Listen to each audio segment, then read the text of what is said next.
there is insufficient evidence from prospective epidemiological studies to conclude that dietary saturated fat is associated with an increased risk of cardiovascular disease. Researchers state that reducing saturated fat intake may not clearly decrease CVD risk, in part because people tend to replace saturated fat with processed carbohydrates. Studies have attempted to tease out different approaches to lowering saturated fat in the diet, showing that the types of foods used to replace saturated fat affect the risk of heart disease. If saturated fat in the diet is replaced with unsaturated fat, risk for heart disease decreases. If saturated fat in the diet is replaced with refined carbohydrates, the risk for heart disease increases. In 2015, the DGA report described the evidence as follows. Strong and consistent evidence shows that replacing saturated fats with unsaturated fats, especially polyunsaturated fats, is associated with reduced blood levels of total cholesterol and of low-density lipoprotein cholesterol, or LDL cholesterol. Additionally, strong and consistent evidence shows that replacing saturated fats with polyunsaturated fats is associated with a reduced risk of coronary vascular disease events such as heart attacks and coronary vascular disease related deaths. Some evidence has shown that replacing saturated fats with plant sources of monounsaturated fats, such as olive oil and nuts, may be associated with a reduced risk of coronary vascular disease. However, the evidence base for monounsaturated fats is not as strong as the evidence base for replacement with polyunsaturated fats.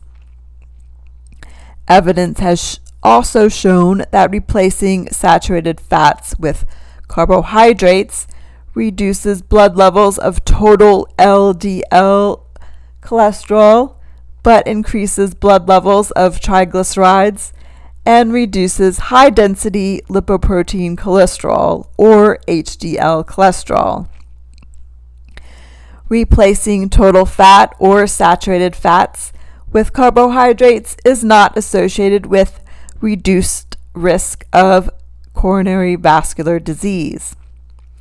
Additional research is needed to determine whether this relationship is consistent across categories of carbohydrates. For example, whole versus refined grains, intrinsic versus added sugars, as they may have different associations with various health outcomes. Therefore, saturated fats in the diet should be replaced with polyunsaturated and monounsaturated fats. To sum up the recommendations, an overall eating pattern that emphasizes whole grains rather than refined carbs such as white flour, along with foods high in polyunsaturated fats such as fish, seeds, nuts, and vegetable oils, is of more value for reducing coronary heart disease risk than simply aiming to further reduce saturated fat. So what about dietary cholesterol?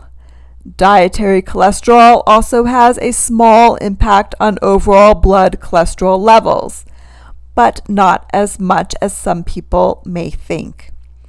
For most people, decreasing dietary cholesterol intake has little impact on blood cholesterol because their bodies respond by reducing synthesis of cholesterol in favor of using the cholesterol obtained from food. Genetic factors may also influence the way a person's body responds to changes in cholesterol intake. The Dietary Guidelines for Americans in 2015 suggest limiting saturated fats, thereby indirectly limiting dietary cholesterol, since foods that are high in cholesterol tend to be also high in saturated fats. Eggs and fish are notable exceptions. Both are high in cholesterol but low in saturated fats.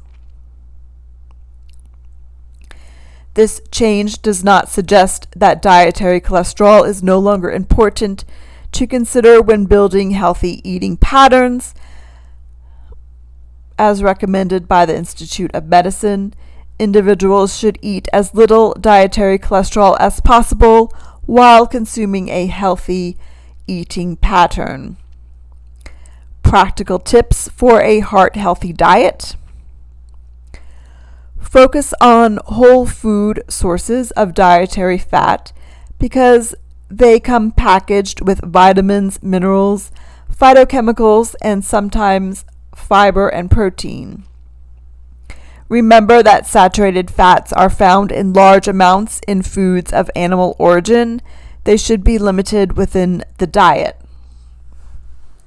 Some highly processed foods, such as stick margarine, cookies, pastries, crackers, fried foods, and snack foods, are sources of saturated fat that can elevate your cholesterol levels, so use them sparingly. Fatty fish like salmon, tuna, and halibut are heart healthy due to their high levels of omega-3 fatty acids, which can reduce inflammation and lower cholesterol levels. The American Heart Association recommends consuming fish, especially fatty fish, twice per week. Nuts and seeds contain high levels of unsaturated fatty acids that aid in lowering LDL when they replace saturated fat in the diet. Most plant-based oils, except tropical oils like palm and coconut oils, are good sources of polyunsaturated and monounsaturated fats and may help to lower LDL. Substitute oils for solid fats when possible. Choose whole grain and whole fiber foods to reduce the risk for cardiovascular disease. Has been associated with diets that are high in whole grains and fiber. Fiber also slows down cholesterol absorption.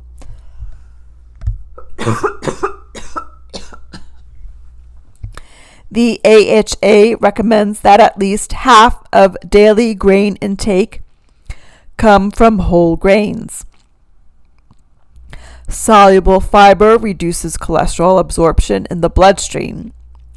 Plant-based foods rich in soluble fiber include oatmeal, oat bran, legumes, apples, pears, citrus fruits, barley, and prunes. So what is the best oil for cooking? In addition to dietary changes, don't forget the value of physical activity. Physical inactivity increases the risk of heart disease. Physical exercise can help manage or prevent high blood pressure and high blood cholesterol. Regular activity raises HDL while also decreasing triglycerides and plaque buildup in the arteries, while activity consistently burns calories, which can help with weight loss or maintaining a healthy weight.